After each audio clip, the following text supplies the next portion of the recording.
Bonjour chers amis, aujourd'hui je vais vous présenter le cours de la fièvre Q. Pour l'introduction, la fièvre Q, d'où vient cette dénomination? Donc c'est Curie fever. Curie veut dire question. Donc la fièvre Q est une anthropozoonose. La bactérie en cause, c'est Coxiella burnetii, est une bactérie intracellulaire qui se multiplie dans le phagosome de la cellule. Le réservoir sont des zoonoses ubiquitaires, les bovins, les ovins, les caprins, parfois même aussi le lapin et le chat. La transmission, le mode de transmission le plus fréquent est par l'inhalation d'aérosols à partir d'éléments contaminés par les déjections et sécrétions d'animaux réservoirs tels que le sol, le fumier et l'aine du mouton. La contamination peut se faire aussi par voie digestive, par contamination du lucru, mais c'est rarement. Pas comme le brucellose, la voie de contamination digestive constitue les 2 tiers des cas. Ici, beaucoup plus par l'inhalation de aérosols. Les tiques peuvent éventuellement transmettre la bactérie. Donc, il s'agit d'une maladie cosmopolite, plus fréquente en zone rurale. Environ 60% des infections resteront asymptomatiques. C'est la fièvre aiguë qui est c'est la forme la plus fréquente de la maladie. Donc, pour la fièvre Q, on a deux formes, soit aiguë, qui est la plus fréquente, soit chronique, qui est moins fréquente. Pour la forme chronique, c'est seulement pour certains patients. Chez certains patients se développe une infection persistante focalisée telle que l'endocardite, l'infection vasculaire, l'infection ostéo-articulaire et lymphadénite. Donc gardez toujours qu'une seule bactérie suffit à contaminer un homme par l'aérosol. Donc c'est une bactérie qui est très pathogène. Pour les principales voies d'excrétion de la bactérie sont surtout vaginales lors de la mise en bas, et lors de aussi la digestion et aussi le lait.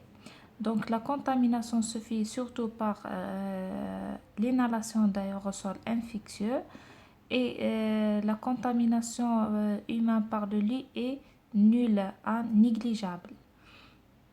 Donc les symptômes qui ont observés chez l'animal, c'est surtout les avortements, comme dans la brucellose. Donc pour la clinique, on a soit fièvre aiguë, Q aiguë ou bien fièvre Q chronique et aussi fièvre Q chez les femmes enceintes. On commence par la fièvre Q aiguë. Donc ici, on a trois formes principales sont décrites. Après une contamination d'environ 3 semaines, le début par un syndrome pseudogrippal. On a trois formes, soit hépatite fébrile, soit pneumopathie, soit fièvre prolongée.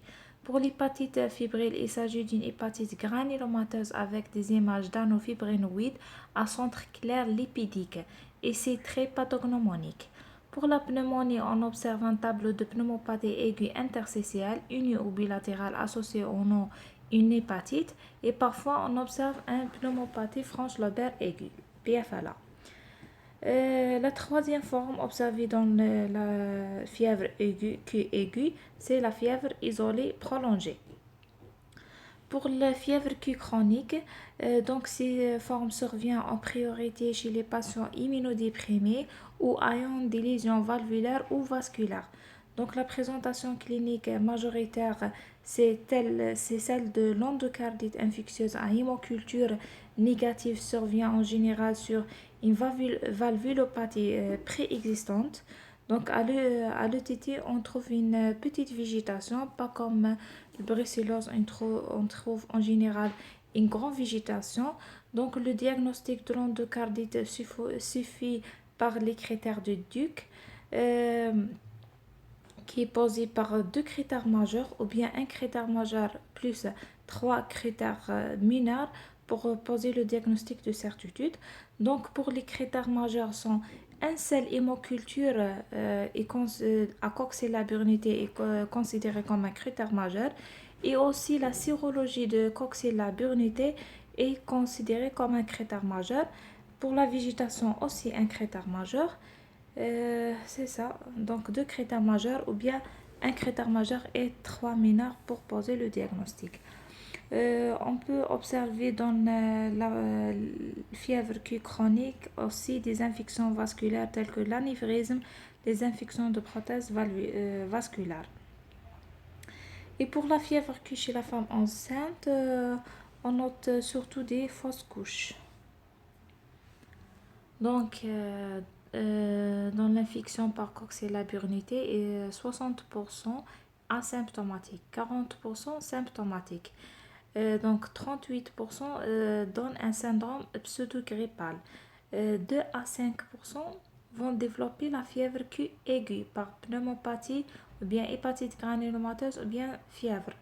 0,2% de fièvre chronique. Des personnes qui vont développer fièvre chronique et surtout endocardite, mais toujours sur un terrain de valvulopathie. Pour la biologie, les éléments d'orientation sont cytolyse hépatique ou bien thrombopénie peuvent être associés à une leuconotropénie, allongement du TCA par anticoagulant circulant. Donc pour le diagnostic de certitude est basé sur la sérologie de coxyla-burnité. On fait l'immunofluorescence indirecte, c'est la méthode de référence. Pour la forme aiguë est définie par élévation des anticorps dirigés contre la phase 2 de coxyla-burnité. Donc l'IgM de la phase 2 apparaissant en 10 jours et disparaissant en 4 mois. Pour la forme chronique est suspectée en cas de titre élevé d'anticorps dirigés contre la phase 1, cette fois-ci, de coxyla-burnité ou l'IgG de la phase 1 supérieur à 1 sur 800. Donc pour la forme aiguë, on détecte les anticorps de la phase 2 et pour la forme chronique, on détecte les anticorps pour la phase 1.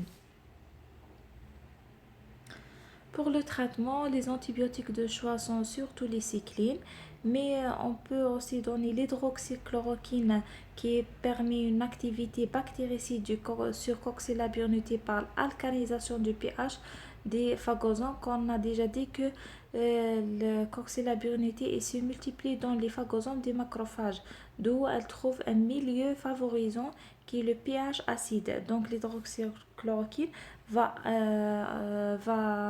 entraîne une alcalinisation de ce pH. Donc, pour le traitement de la forme aiguë basé sur la doxycycline 200 mg par jour pendant 2 semaines, on peut donner un traitement préventif de 12 mois par la doxycycline et l'hydroxychloroquine et discuter chez les patients porteurs de cardiopathie à risque. Donc, parce que les patients ont une cardiopathie à risque, ils ont un risque de développer une endocardite. Donc c'est pour ça le traitement préventif à discuter. Pour les infections chroniques, je vais donner le traitement de l'endocardite selon les dernières recommandations en pilier 2018 ou bien c'est la même en 2020, c'est la dernière recommandation. C'est la doxycycline 200 mg par jour avec l'hydroxychloroquine 600 mg par jour. Si allergie à l'hydroxychloroquine, on remplace par l'ofloxacine 400 mg par jour. Pour la durée de traitement, si on a valve native au moins 18 mois, c'est une prothèse valvulaire au moins 24 mois. Chez la femme enceinte, on donne la cotrimoxazole. Parce que chez la femme enceinte, il y a la contre-indication de la doxycycline. Donc la prévention basée surtout sur le dépistage sérologique systématique avant de poser une prothèse valvulaire. Et merci.